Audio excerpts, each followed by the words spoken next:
రేపటి వెలుగు Telugu review ETV విన్లో తెలుగులో కూడా స్ట్రీమింగ్ అవుతుంది. ఇక 1.5 30 మినిట్స్ ఈ సినిమాని చూశాక నా ఫీలింగ్ ఏంటంటే నాకైతే పెద్దగా నచ్చలేదు భయ్య.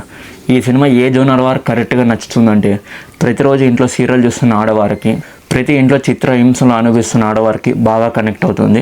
ఇక రిమైనింగ్ మిగతా పీపుల్ అందరికీ పెద్దగా నచ్చకపోవచ్చు. ఇంత ఎగ్జాక్ట్గా వీళ్ళకే నచ్చుతుందని ఎలా చెప్తున్నారు అంటే సినిమా కూడా సీరియల్ లాగానే కొంచెం బాగా స్లోగానే ఉంటుంది, అందుకే అంత ఎగ్జాక్ట్గా వాళ్ళకే నచ్చుతుందని చెప్తున్నాను.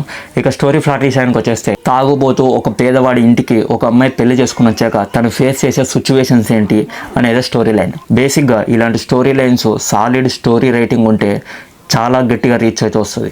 కానీ అన్ఫార్చునేట్లీ ఈ సినిమాలో మనకు అంత పెద్ద సాలిడ్ స్టోరీ రేటింగ్ అయితే ఉండదు. ఇక ప్లస్ అండ్ మైనస్ మనతో ఇంకా క్లియర్గా మాట్లాడుకుందాం.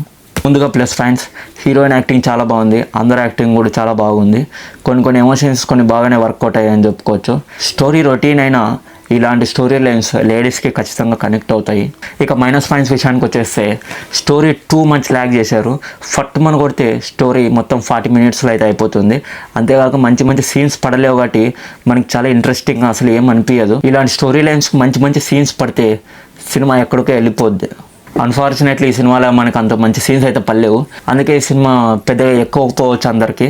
సినిమాలో చాలా సీన్స్ అయితే ట్రిమ్ చేసేయచ్చు, ఆ సీన్స్ ట్రిమ్ చేసిన సినిమాకి పెద్ద ఎఫెక్ట్ అయితే అసలు ఏముండదు. ఫైనల్గా నేను చెప్పేది ఏంటంటే సీరియల్ చూస్తున్న లేడీస్కి మాత్రమే బాగా కనెక్ట్ అవుతుంది, మిగతా రిమైనింగ్ పీపుల్ అందరికీ ఎక్కువగా కనెక్ట్ అవ్వకపోవచ్చు. ఇక ఈ సినిమాకి నేను ఇచ్చే రేటింగ్ 2 డైమండ్స్ భయ్యా. ఓటీటీలో రిలీజ్ అయ్యే ప్రతి మూవీకి రివ్యూ నేను ఇస్తాను. నేను పెట్టిన వెంటనే మీరు చూడాలనుకుంటే నా ఛానల్ సబ్స్క్రైబ్ చేసుకోండి. టీఎఫ్ఐ పిచ్చోడు మీ టైం సేవ్ చేస్తాడు. సబ్స్క్రైబ్ బటన్ నొక్కండి, మీ టైం సేవ్ చేసుకోండి.